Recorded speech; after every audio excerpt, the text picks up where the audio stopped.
Hi guys, it's Morgan, and today I'm going to be talking about the book 13 Reasons Why by Jay Asher. Now, before I start the review, I want to start this video off with a warning. This book deals with the topics of suicide and sexual assault, so if you don't think you'd be able to handle reading about that, then don't read the book and don't watch this video.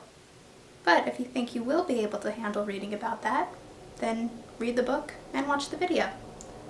Also, if you decide to read the book, this video will contain spoilers, so if you don't want to be spoiled, stop watching now, go read the book, and then come back. Or if you don't care about being spoiled, keep watching. Also, there's a Netflix series based on this book that's coming out on March 31st, so I'll be watching that, and I'll also make a video about that. With that said, here's my review of 13 Reasons Why by Jay Asher. I thought it was a creative choice to start the book off with Clay sending Hannah's tapes to the next person on Hannah's list, and if you didn't already know what the book was about, it would certainly make you very curious. I could understand Clay's reaction when he first started listening to Hannah's tapes. I think that's the way anyone would react if they found out they were part of someone's reason for killing themselves. I felt really sorry for Hannah when she was talking about her first kiss with Justin and then said that Justin started a rumor that he had felt her up, and that rumor had a snowball effect.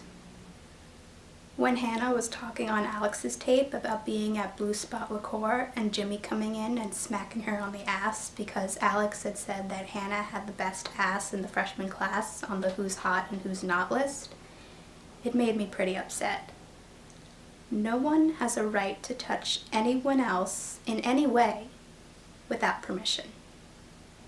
I felt really sorry for Hannah when she was talking on Jessica's tape about how Jessica heard rumors about Hannah and Alex, but none of them were true. And I also felt really sorry for Hannah when she was saying how it felt like Jessica had punched her and scratched her, and that she had a scar from Jessica's fingernail over her eyebrow. When Hannah was talking about Tyler being a peeping Tom at her window and how she could hear the clicking of the camera, it really creeped me out. When you're alone in your room, you shouldn't have to worry if anyone's watching you. When Hannah was talking about Courtney on her tape, it made me think how there really are people in the world that will only be nice to someone if they can get something out of it. I got really mad at Marcus when he and Clay were talking about Hannah's tapes and Clay asked him what he did, and Marcus said nothing and that he didn't belong on the tapes and that Hannah only wanted an excuse to kill herself.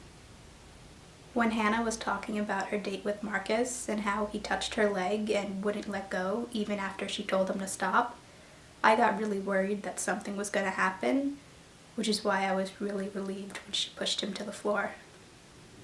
When Hannah was talking about how Zach would steal the notes from her bag, I felt really sorry for her. And I also felt really sorry for her when she was saying how she put a note in her teacher, Mrs. Bradley's bag, about how she was thinking about suicide. And when Mrs. Bradley brought it up to the class, one girl said that whoever it was just wants attention because otherwise they would have said who they were. When Hannah was talking about how Ryan stole her poem and printed it in the Lost and Found Gazette, I could understand Hannah's feelings. Ryan didn't even ask if he could print the poem. He just took it. And that's not okay.